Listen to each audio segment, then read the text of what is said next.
29일 조간 브리핑 시작하겠습니다. 오늘의 첫 번째 기사는 갈수록 불안해지는 경제 상황에 대한 분석입니다. 경제용어로 퍼펙트 스톰이라고 부르죠. 크고 작은 각종 악재들이 동시다발적으로 일어나 정체절명의 초대형 경제위기에 직면한 상황을 말합니다. 이미 브라질 등 신흥국 등은 엄청난 타격을 받고 있는데요. 한국 경제도 이런 위기 상황에 직면했습니다. 이에 따라 경제 불황에 긴 터널로 들어갈 조짐이 보이고 있는데요. 이미 정부도 작년과 같은 3%대 경제 성장에서 후퇴해 2.9%대의 성장을 목표로 했는데요. 이마저도 확신이 없는 상황입니다. 미국과 중국의 무역전쟁, 폭락한 세계 증시에 국내 증시도 휘청거리고 있는데요.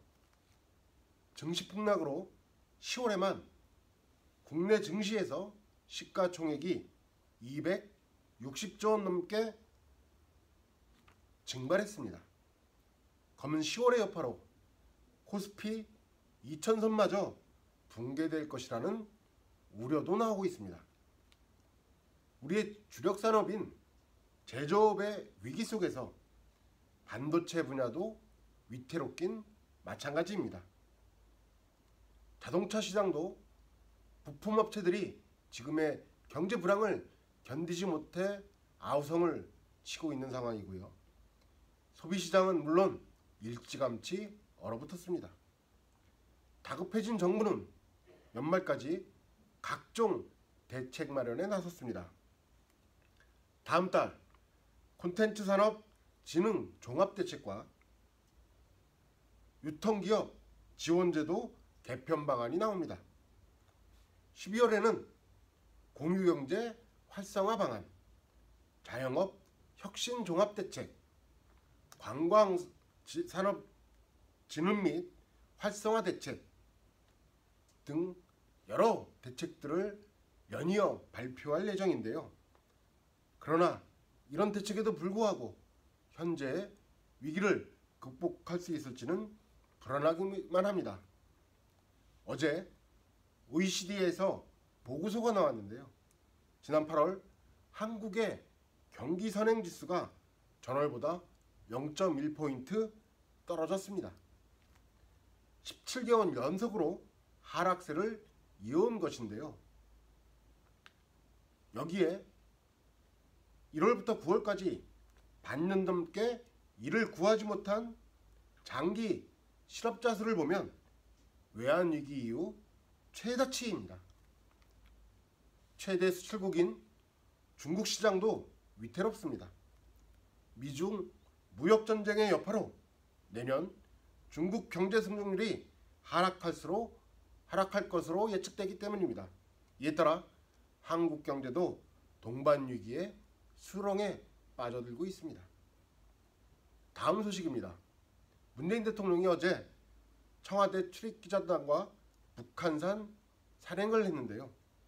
이 자리에서 현 정부의 경제정책 기조를 그대로 유지하겠다고 밝혔습니다.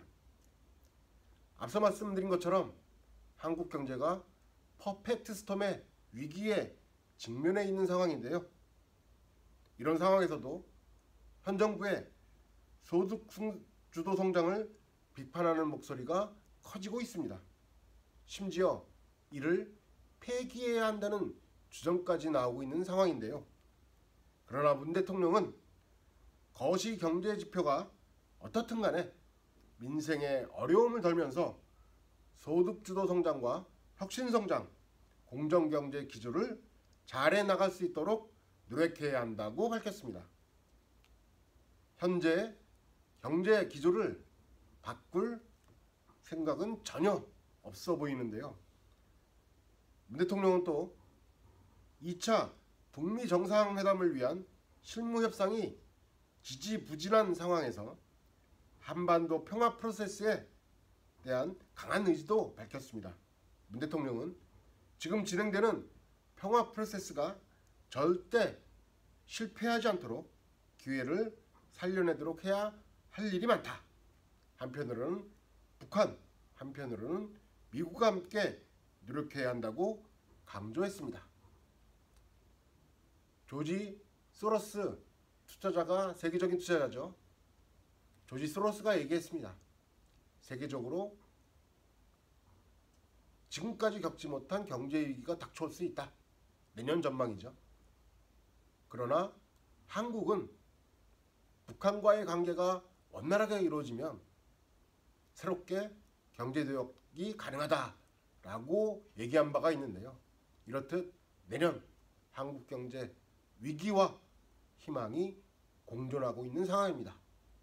어떤 방향으로 정책을 이끌어 경제 방향을 이끌어갈지 주목되는 시점입니다.